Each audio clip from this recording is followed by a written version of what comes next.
Former National Council of Sport, FUFA Sekafa, and Buganda Football Association Chairman Mzee Kezekia Segwanga Musisi, at one time the most powerful man in regional football, sits comfortably on his veranda. He still follows football by reading a couple of newspapers and magazines placed on his small table. Mzee Kezekia speaks with some difficulty, but his memory still serves him well. And it was back in the day, the rivalry between Uganda and neighbors Kenya, a tale of close battles stretching for back to 1926 in what was then called the Gosaj Cup. The two nations would come to a standstill as their soccer sides battled in home and away encounters.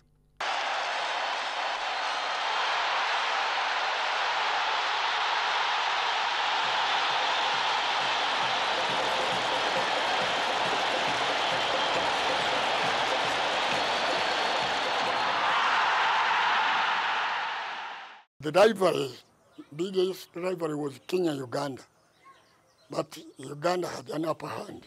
Then came the year of history, 1978, when the Cranes against all odds reached the finals of the Africa Cup of Nations.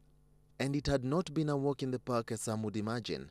Drawn against Tunisia, Morocco and Congo-Brazzaville, it looked like mission impossible in Kumasi. But Peter Okey, the then Cranes coach, and his men had history in the waiting. It was a very, very tough competition. But we had a very strong team, and we ended up in the final, voted the best team, although we didn't take the cup.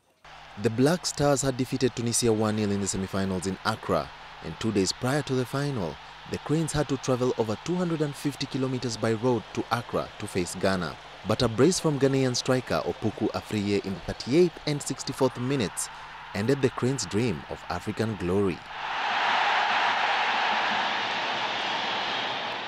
Football being what it is, we lost in the final. But honorably, yes. It was not a bad defeat, although any defeat is bad, but that's where you come from the field when you are respected and thanked for the performance. Yeah. Motivation went a long way in driving players to greatness, and the fans played a big role in doing just that.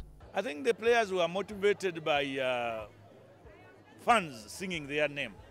Look at Omondi, Paul Asule, Godfrey Katerega.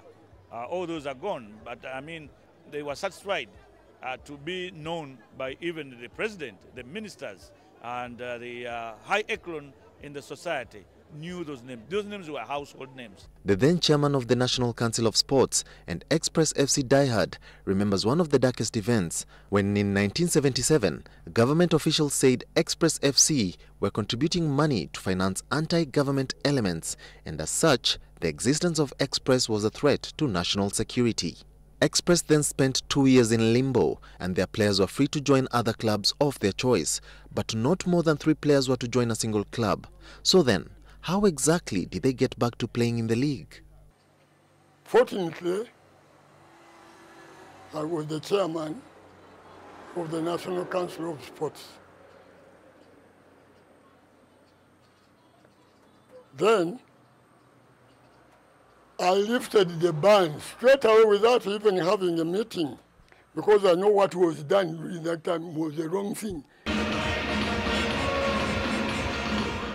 Regional football rivalry cannot go without saying. The decisive Nations Cup match between the Cranes and Harambee Stars last year is a classic example. Kenya was clearly out of contention, but for the sake of fulfilling her status as an arch-rival, the Kenyans played the match of their life. At the end of the day, Uganda failed to get the priceless win that could have had the Cranes making a historic return to the continental finals after a 33-year absence. The country currently faces wrangles in the running of the sport. However, this was not the case back then. It has never happened in Ugandan football to have 2 leagues, to have 2 administrations, and so on and so forth. It has never happened, but now it is the order of the day. Probably maybe because of money, but I think some people have got their ego to fulfill. Rarely will you see a football stadium filled to capacity in this day and age, something that never used to happen. The fans were watching every kind of football on us, be it Abafumbo Nabawulu match at village level, the fields were full. And today, what you are seeing is the opposite.